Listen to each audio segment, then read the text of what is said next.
যেখানে বাঘের ভয় সেখানেই সন্ধ্যা হয়, এই কথাটা কিন্তু ভারতীয় ক্রিকেট টিমের সাথে কিন্তু মিলে গেছে। যেখানে বাঘের ভয় সেখানেই সন্ধ্যা হয়, এটাই বাস্তব।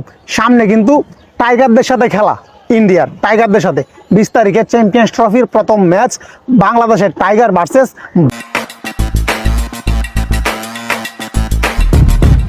ভারত। তো সেই ম্যাচে আমি কেন বললাম এই কথাটা যে যেখানে বাঘের ভয় সেখানে সন্ধ্যা হয়, এমনিতেই বাংলা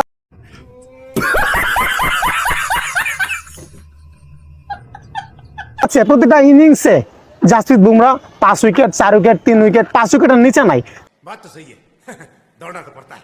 জাসপ্রীত বুমরা ছাড়া ভারত একটা মুহূর্তের জন্য নিঃশ্বাস ফেলতে পারবে না, এবং সেই ভারতকে ছাড়াই কিন্তু বাংলাদেশের সাথে চ্যাম্পিয়ন্স ট্রফির প্রথম ম্যাচে মাঠে নামবে ইন্ডিয়া। সেই জন্য আমি বললাম যেখানে বাঘের ভয় সেখানে সন্ধ্যা হয়। এটাই বাস্তব।